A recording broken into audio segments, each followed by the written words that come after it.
Welcome to the Sideshow, Mama. Thank you very much.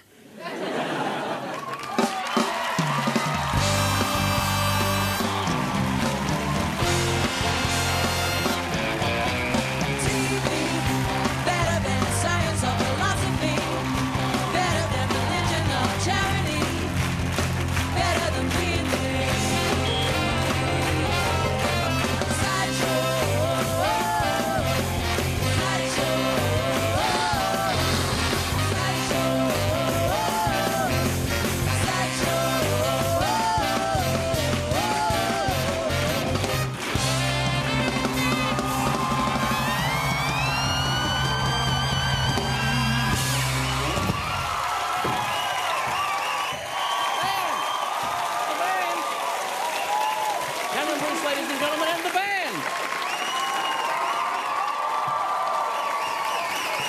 Hello.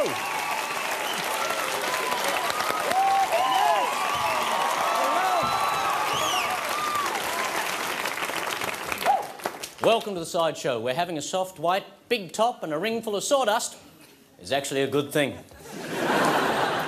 Tonight, gorgeous music from Sarah Blasco, stand-up from Gary Eck, the Kransky sisters, the Umbilical Brothers, Tripod, Claire Hooper, Flacco the Sandman, and more, ladies and gentlemen.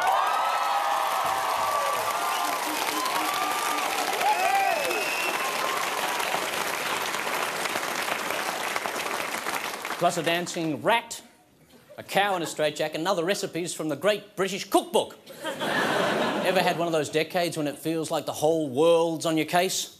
A clergyman in the UK has labelled John Howard just like the man who ordered the execution of Jesus. And unless John can provide a birth certificate, he might well be the man. That's a bit harsh. It's a bit harsh. Howard's more like the guy who refused to give Jesus refugee status because he didn't have the right entry visa.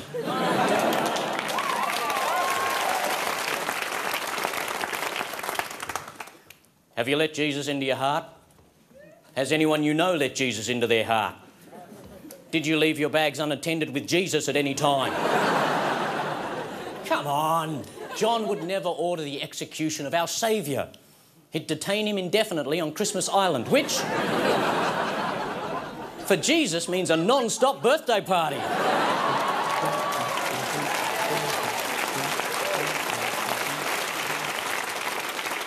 The Reverend also compared Julia Gillard to Mary Magdalene, not because she's a repentant sinner and devoted disciple, but because she's a chick. And he compared Kevin Rudd to the man who would have ordered the execution of Jesus if it made him more popular. Now, this is a good idea. In India, people who can't afford to fly can now experience the thrill of getting on a plane. They pay $4 to sit in a 747 that never takes off. At last, an employment opportunity for pilots with a fear of heights. Passengers watch a safety demonstration, listen to announcements about turbulence, and enjoy drinks and meals. So it's actually better service than Virgin. The ride can't give you the feeling of crashing and dying like a real plane, but for a little extra, they will throw you on the ground and set you on fire. And even though the toilets don't work, passengers can still sneak off to join the 2.5-metre high club.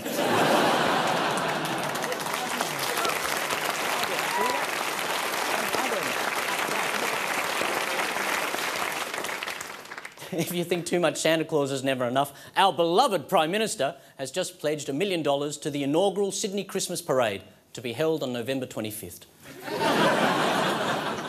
The parade is really just another way for big business to make money. In fact, to make sure all the major brands get a piece of the action, there's going to be 100 Santa floats, each one with their own corporate sponsor. My favourite is Fanta Claus. One Santa is even being sponsored by Work Choices, and all the elves are being outsourced to India. Oh, look, they're going crazy. The organisers have also workshopped Santa with a focus group. They found obesity and beards are so 20th century, so the new Claus has to be more like a superhero. Santa Man, faster than a speeding Rudolph. He also has X-ray vision, but can't see through lead, so his main weakness is toys from China.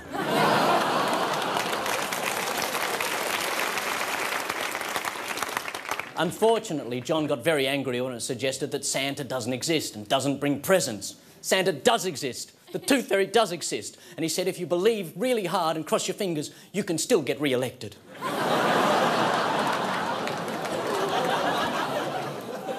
All right, let's get this sideshow on the road. Our first guest is just back from knocking socks off in New York. She's been nominated for an ARIA for Best Female and Best Pop Release. With a song from the smash hit album, What the Sea Wants, the Sea Will Have. Please welcome Sarah Blasco.